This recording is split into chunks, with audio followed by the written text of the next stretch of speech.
apple.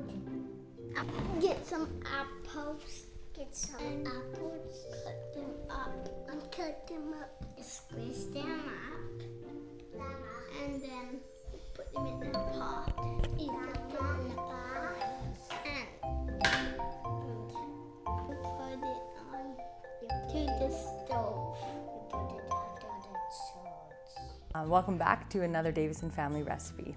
It's September, harvest is just starting in a big way, and I want to show you today how to make homemade applesauce. You can make applesauce with any kind of apple, really, but there's a couple of favorites. Early season, like it is now, I like to use ginger gold. It's a nice, reasonably big size apple for a summer variety. Later on, my favorite would be Golden Delicious, especially when I had little babies. Golden Delicious makes awesome applesauce because it's really low acid, so it's easy on the little ones' tummies. There's a lot of different recipes to make homemade applesauce. You can make it in the crock pot. You can make it on the stove top.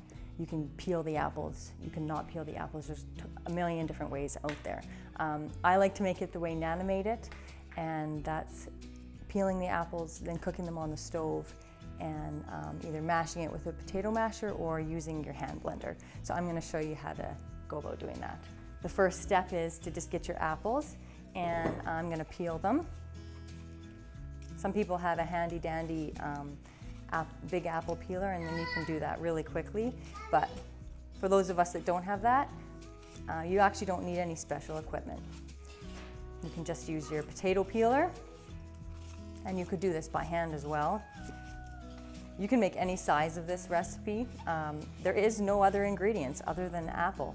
And so you can make a really small recipe even with just 2 or 3 apples, or you can make a huge pot of applesauce. It's the same process either way. I'm gonna use about 5 or 6 apples. So if you're getting a bag like this from the farm, that's probably about half of a bag. So I used to make applesauce by quartering the apples and then using a small knife to core them. And then a couple of years ago, I found this little trick that kind of speeds up the process a little bit, which is, in my life, handy. So it's not maybe the most prettiest of processes, but it gets the job done really fast, and it actually cooks the apples really fast as well.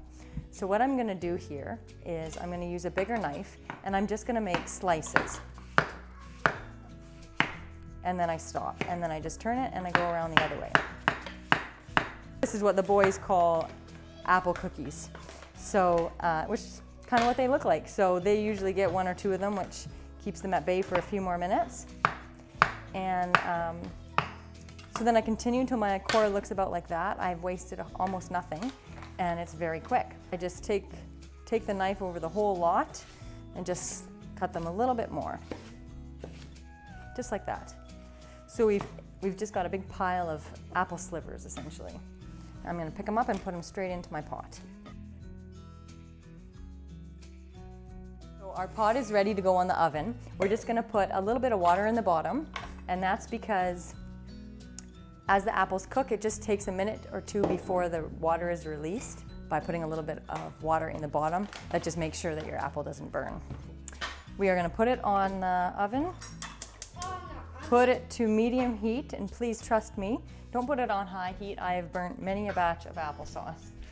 By having the lid on the apples when they're cooking, that just helps keep the steam in, and that'll help them cook faster. So our timer has gone off. It's been 10 minutes total, and there you can see the apples are totally broken down. We're just gonna finish this off with a potato masher. If you like a really well blended applesauce that doesn't have chunks, if you're feeding it to babies, then you can just use your hand blender. But today Caleb's gonna just finish it off by mashing it a little bit.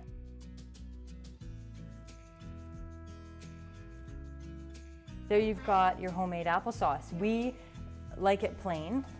You can also put cinnamon on it, but once you taste it, you'll realize it doesn't need any sugar at all. It's just naturally so sweet.